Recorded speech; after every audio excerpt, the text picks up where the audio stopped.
मंगल में मंगले चरण वीतराग विज्ञान नमो ताई जाते बहे अरिहंतादिमान जो विद्यादि सागर सुधी जो विद्यादि सागर सुधी गुरु हैं हितेशी शुद्धात्म में निरत नित्य हितोपदेशी वे पाप ग्रीष्म ऋतु में जल है सयाने पूजूं उन्हें सतत केवल ज्ञान पाने वंदो उन्हें सतत केवल ज्ञान पाने। बोलिए अंजनगिरी के मूल नायक चिंतामणि पारस्वनाथ भगवान की जयकारा तेज बोलो। बोले अंजनगिरी में जिनका जन्म हुआ ऐसे वीतरागी भगवान हनुमान की परम उपकारी संत शिरोमणि आचार्य गुरुवर विद्यासागर जी महामुनिराज की पूज्य मुनि श्री 108 दुर्लभ सागर जी महाराज की।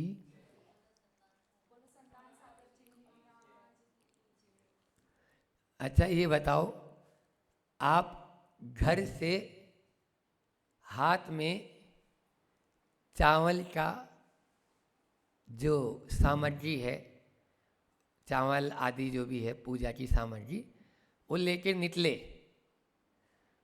और मंदिर की ओर जा रहे हैं।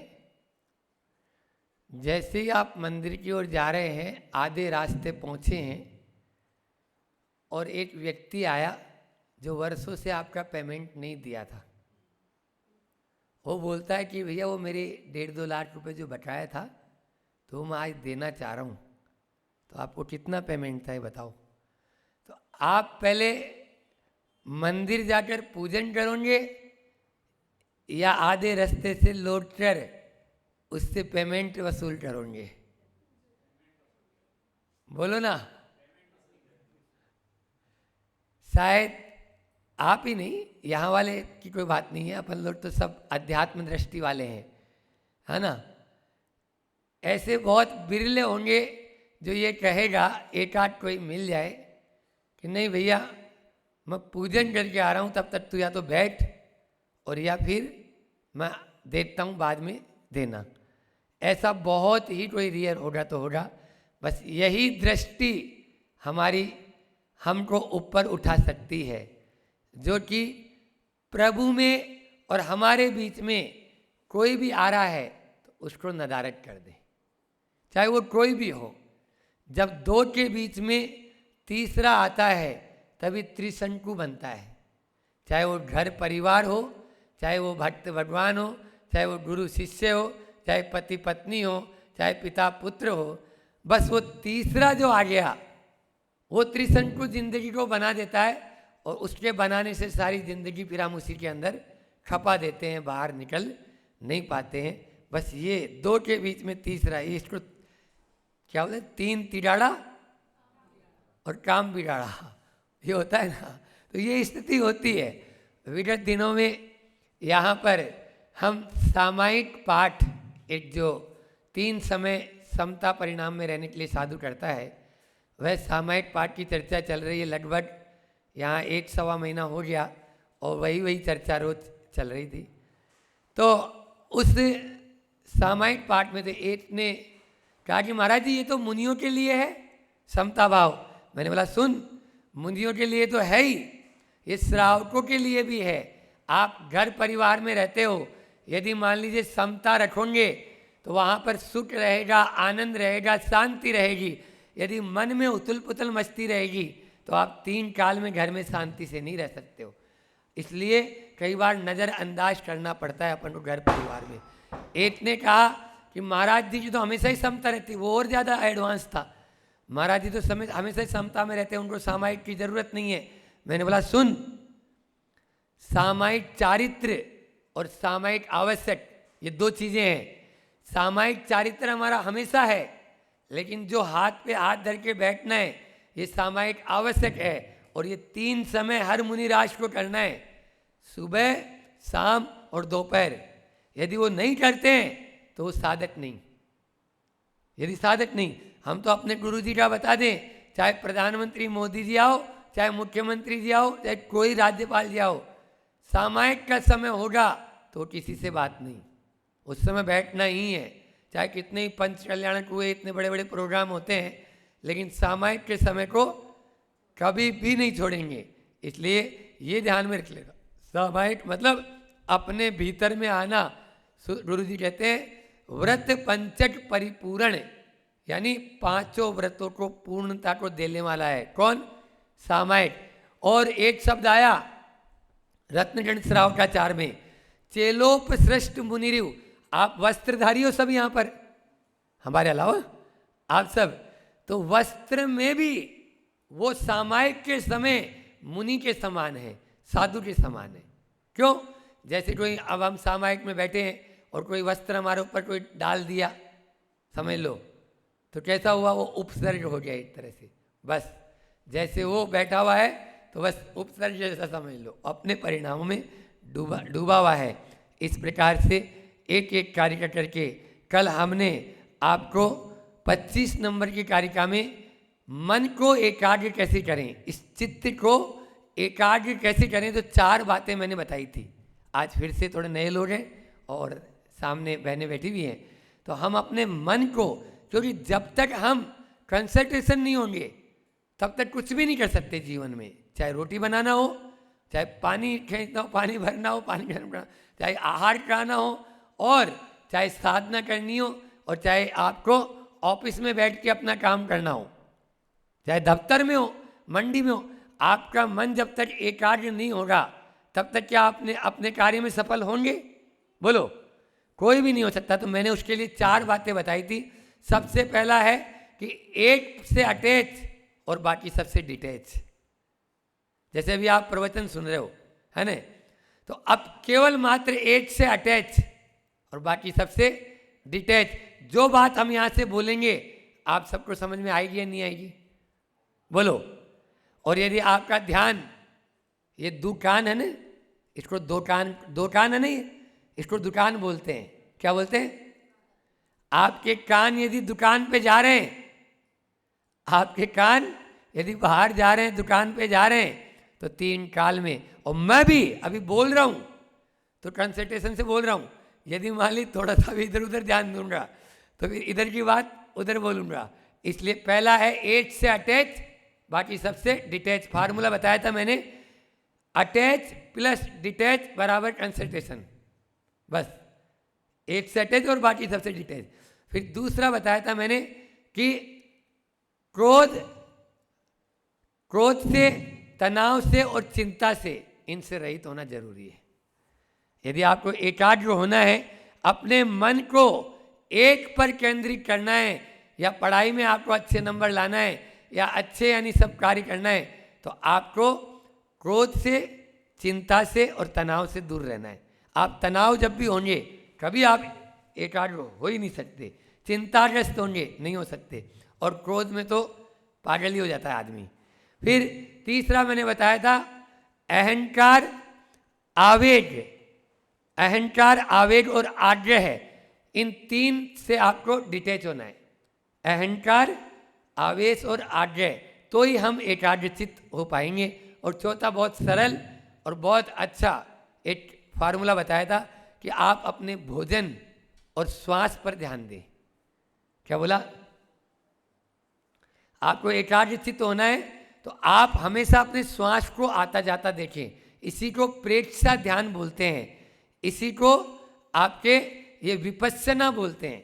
विपस्सना है ना, मतलब देखना। विपस्सना है नहीं, देखना। क्या देखना? श्वास देखना। और उसमें ही मैंने बताया था कि श्वास लो तो नाक के नीचे यहाँ कुछ महसूस करो, ठंडी है गर्म, और श्वास छोड़ो तो चेहरे पर थोड़ी सी स्माइल लाओ, थोड़ी सी मुस्कुराहट लाओ। 253 253 याद रख लेना, 253 ग्रंथियाँ केवल हमारे चेहरे पर मुस्कान आती है तो एक्टिव होती है। अरे 1 सेकंड मुस्कुराने में आपकी फोटो अच्छी आती है, तो जिंदगी भर मुस्कुराओ तो आपकी जिंदगी अच्छी नहीं हो जाएगी? बोलो, जिंदगी भर यदि आप मुस्कुराते रहो तो आपका जीवन अच्छा नहीं हो सकता। आप ये तो देखो, वो बोल रहा है, हाँ थोड़ी सी स्माइल प्लीज, आप देते हैं, कितनी सुंदर फोटो आती है। तो जिंदगी भर ही मुस्कुराओ ना, किसने मना किया? इसलिए मुस्कुराते रहिए, कभी अपने लिए तो कभी अपने वालों के लिए। समझ आइए, मुस्कुराना मत भूलिए हर चीज में, कितना भी गम आए। अरे आप एक बात और बता दूं, ये दुनिया है ना बड़ी खुदगर्ज है। आप यदि मुस्कुराएंगे तो उसके सामने वाला आपके पास में आएगा और आपसे 4 बात करेगा, और यदि आपका चेहरा लटका हुआ है तो वो भी आपके पास में नहीं आएगा और आपको पूछने वाला भी नहीं है। बोलते हैं ना कि दुख में तो, हाँ, सुख में कोई नहीं पूछता, सुख में तो सब पूछते हैं। उसको बुंदेलखंड में कहावत है कि खीर में तो सब शामिल हो जाते हैं और महेरी में सब न्यारे हो जाते हैं। खीर होती है खीर, और महेरी मतलब कड़ी, खट्टी खड़ी होती है। तो मीठी का खीर में तो सब आके आपके साथ बैठेंगे, और जैसे ही कड़ी आई तो उसे तो उठा, मेरे थोड़ी है। तो इस प्रकार से 4 बात। और भोजन आपका संतुलित होना चाहिए, तभी मन एकाग्र हो पाएगा, चित्त एकाग्र हो पाएगा। ये प्रवचन कल का था, अभी आज का आप ये भूमिका बनाई। आज का अपन जो है ना एक बहुत अच्छी कारिका है, इनको दे दे, वो पन्ने हैं क्या? ये चले गए, चलो कोई बात नहीं। तो हम जो है आत्मा को, कल एक बात आई थी, आत्मा को आत्मा में देखने की कला आनी चाहिए, तभी हमारा मन एकाग्र होगा। आज थोड़ा सा एडवांस उससे बता रहे हैं, वही चीज अपन लेते हैं।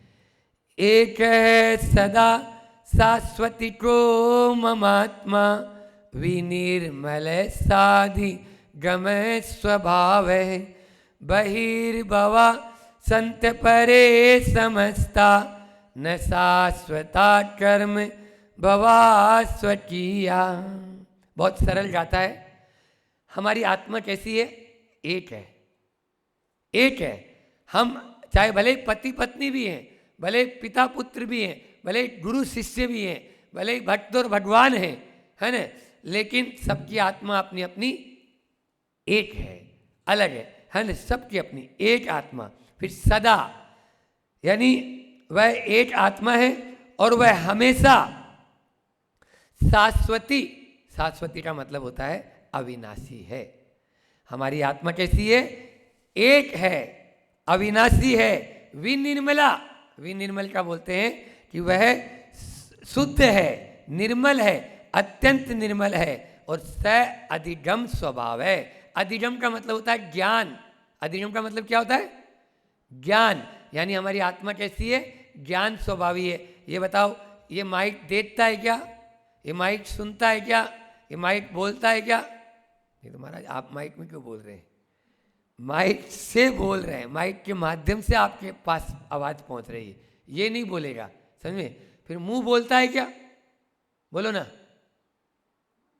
बोलता है? जीभ बोलती है क्या?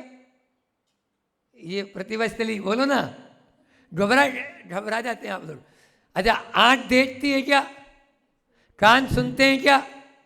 नहीं सुनते हैं, कान से सुनते। बिल्कुल राइट, बहुत अच्छा, बहुत बढ़िया, ये सही है। कान से सुनते हैं, मुंह से बोलते हैं।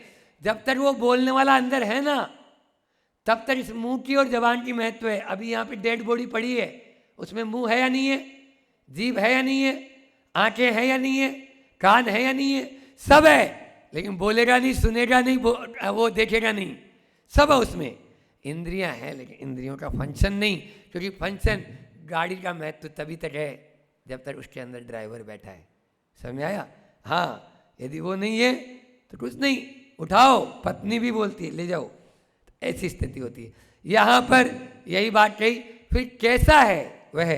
बहिर्भवा संत परे समझता। बहुत अच्छी, कि संति बहिर्भवा, ये जो बाहरी पदार्थ जितने भी नजर आ रहे हैं, समस्त पदार्थ न शाश्वता, शाश्वत नहीं है। कर्म भवा स्वकीया, वे कर्म के वसात है, कर्म है। अब आपका आज अच्छा पुण्य कर्म उदय में आया तो साधु की संगति मिल गई। आपका अच्छा पुण्य कर्म उदय में आया, अंजनगिरी क्षेत्र पर आ गए। बोलो ये है या नहीं है? आपका अच्छा कर्म है तो अच्छा घर, अच्छा वर मिल जाता है। बोलो है ना? और जब पुण्य कर्म उदय में आता है तब ही हमें सारे संयोग मिलते हैं। आचार्य भगवंत समंत भद्र स्वामी रत्नगण श्रावकाचार्य में कह रहे हैं उसी में कि कर्म पर वसे शांते दुखे रंत ऋतोदया। ये बाहर के संयोग कैसे हैं? ये कर्म के परवश हैं। आपका पुण्य कर्म है तो आप 1 मिनट में अर्श से फर्श से अर्श पर चले जाओगे, शिखर पर चले जाओगे, अन्यथा 1 मिनट में नीचे आ जाओगे। एक कागज का टुकड़ा था, हवा के झोंके से उड़ा और शिखर की चोटी पर चला गया। अंजनगिरी की चोटी कितनी ऊंची है? और वहां पर एक पत्ते ने, पेड़ के पत्ते ने कागज के टुकड़े से पूछा, क्यों भाई कैसे आना हुआ? वो ऐंठते हुए और अकड़ते हुए बोलता है, अपने बूते पर। कागज का टुकड़ा क्या बोला? अपने बूते पर। इतने में ही हवा का एक दूसरा झोंका आया और पर्वत के नीचे जो गटर की लाइन जा रही थी, उस गटर लाइन के अंदर नाली में जाके वह उड़कर गिर जाता है। 1 सेकंड बाद में ही उसका ये रस हो जाता है। बस यही हालत अपने साथ में है। 1 मिनट में जो आदमी करोड़पति था वो करोड़पति और करोड़पति रोडपति बनते हुए मैंने अपने जीवन में, अभी इतने से जीवन में ही कितने लोग देखा है जो कहाँ थे और आज कहाँ हैं। इस तरह से अपन को कभी किसी पर गर्व नहीं करना है। ये बाहरी पदार्थ को अपना नहीं मानो तो फिर क्या महाराज जी, इनको अपना ही नहीं मानेंगे तो फिर हम दूसरे घर में घुस जाएं क्या? नहीं, अपने ही घर में घुसना। दूसरे घर में घुसेंगे तो लट्ठे मार के बाहर निकाल देगा वो। हाँ, इसलिए आप अपने घर को अपना मानो, लेकिन कब तक? बस व्यवहार में। व्यवहार में वह सब कुछ है। और जब निश्चय में आएंगे, जैसे हमारी आत्मा यदि निश्चय की अपेक्षा से देखो तो शुद्ध है या नहीं है? शुद्ध है। और यदि व्यवहार की अपेक्षा से देखो तो उसमें कर्म का आवरण चढ़ा है। क्या चढ़ा है? अनादि से घूम रही है संसार में, जन्म मरण जन्म मरण जन्म मरण के चक्कर में अपन पड़ रहे हैं। इसलिए आचार्य अमृत चंद्र स्वामी ने कहा कि व्यवहार की अपेक्षा से तो वह मूर्ति की ही है, ऐसा वहाँ कहते हैं। इसलिए आज मैंने जहाँ से बात शुरू की थी, कहाँ से बात शुरू की थी बताओ? एक उदाहरण से शुरू की थी मैंने कि आप मंदिर जा रहे हो और यदि रास्ते में मिल गया कि 1.5-2 लाख बाकी था, भैया कितना पैसा है तो आप क्या करोगे? तो 4 प्रकार की दृष्टि, आज 4 बात दे रहा हूँ आपको, आज वो चारों बात ले जाके अपने साथ में रख लेना। 4 प्रकार की दृष्टि है जो इस कारिका में आई है। यहाँ पर भी वैसे 4 बात कही उन्होंने कि आत्मा एक है, शाश्वत है यानी अविनाशी है, विनिर्मल यानी अत्यंत निर्मल है, और अधिगम यानी जानने योग्य या ज्ञान स्वभावी है। ठीक है ना?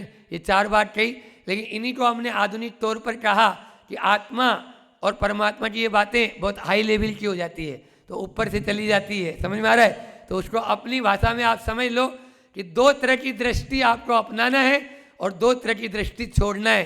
पहली 2 तरह की दृष्टि है वैराग्य दृष्टि, वैराग्य दृष्टि और आत्म दृष्टि। क्या बोला? वैराग्य दृष्टि और आत्म दृष्टि। अभी ये लोग आए कहाँ से बता रहे थे? गुजरात से, बेंगलोर और नवसारी।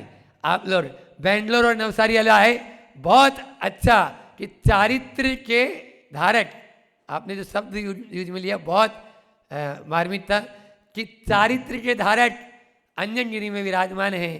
तो हम क्यों न उन चारित्र के संयमधारी के दर्शन करके अपने जीवन करतार करें। ऐसा ही होता है, पुण्य उदय होना चाहिए तभी होता है।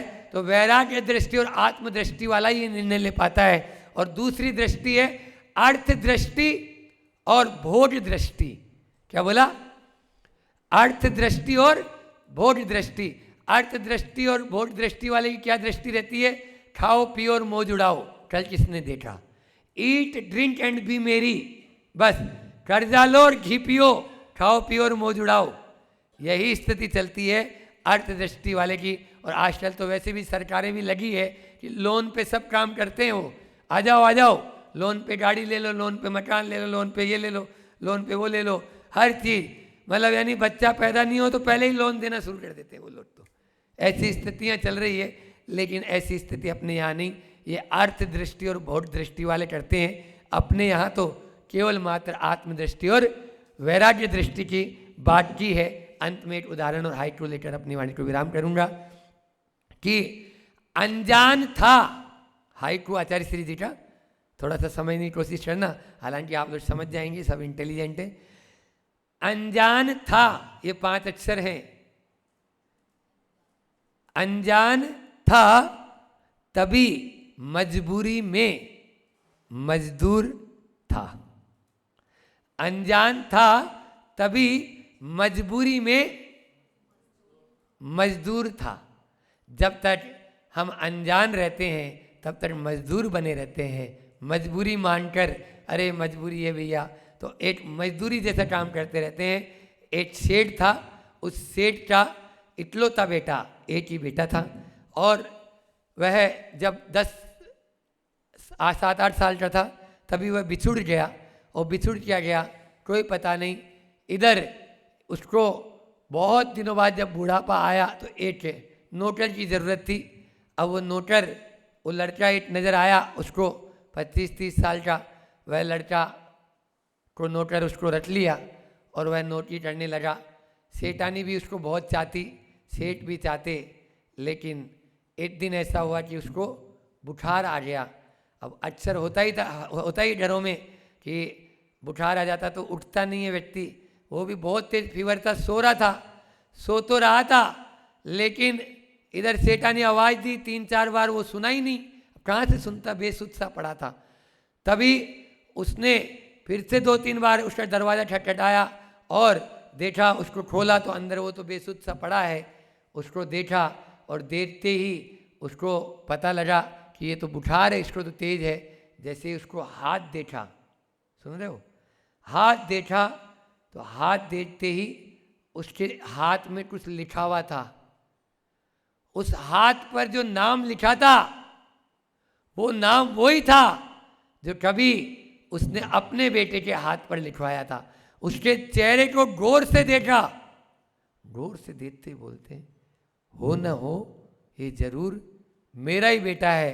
उसने तुरंत अपने पति को बुलाया, देखो तो सुनो जी, ये तो अपना ही बेटा लग रहा है, हाथ में देखो, ये देखो इसके हाथ पे गुदना भी लिखा हुआ है और ये गुदने के अंदर ही इसका नाम अपना ही अपन ने जो लिखवाया था वही नाम है।